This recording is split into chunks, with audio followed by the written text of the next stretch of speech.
זו טכניקה מאוד מאוד ספציפית בלחיצת חזה. טכניקה שתוכל בכיף לעזור לכם לעלות בכמה וכמה קילואים במשקל שאתם לוחצים.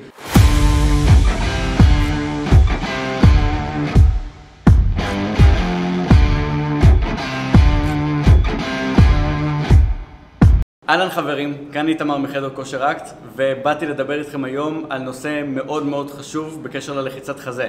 אבל לפני שאני הולך לספר לכם על הנושא הזה, אני נורא אשמח אם תעשו לייק לסרטון, ואם תעשו סאבסקרייב לעמוד, זה יעזור לנו מאוד.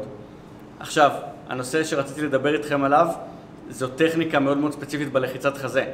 זו טכניקה שאני רואה כל יום אנשים מפספסים, ומעבר לזה, זו טכניקה שתוכל בכיף לעזור לכם לעלות בכמה וכמה קילואים במשקל שאתם לוחצים. זו טכניקה שפאוורליפטרים, שמנסים להרים כמה שיותר משקל לחזרה אחת, משתמשים בה כל הזמן.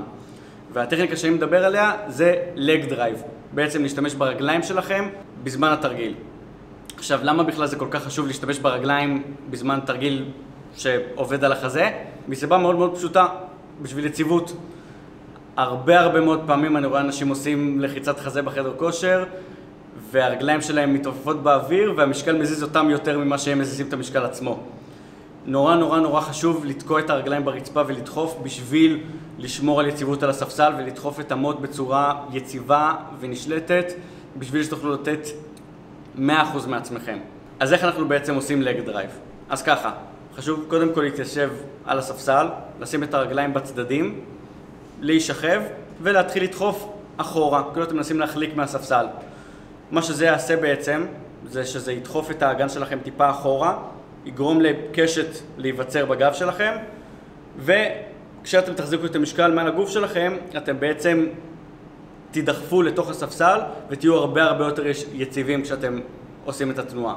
לפני שאתם רצים לעשות את זה, כמה דברים חשובים שתשימו לב שלא קורים לכם בזמן שאתם עושים. הרבה מאוד פעמים אנשים בטעות מרימים את התחת שלהם למעלה במקום לדחוף אחורה. זה פשוט גורם לחוסר יציבות בגלל שכל התחת שלכם נמצא באוויר ובעצם לא פתרתם כאן כלום. אז שימו לב שאתם דוחפים את התחת שלכם לתוך הספסל ושהוא לא עולה. אתם דוחפים רק אחורה, לא למעלה.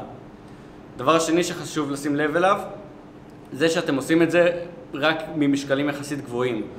אם תעשו את זה במשקלים נמוכים, אז המוט והמשקל לא יהיו מספיק כבדים בשביל לשמור אתכם צמודים לספסל ובעצם אתם תחליקו אחורה. זהו חברים, אז מקווה שהצלחתי לעזור לכם. אני אשמח אם תנסו את זה בפעם הבאה שאתם מתאמנים, ותשאירו לי כאן תגובה אם הצלחתי לעזור לכם.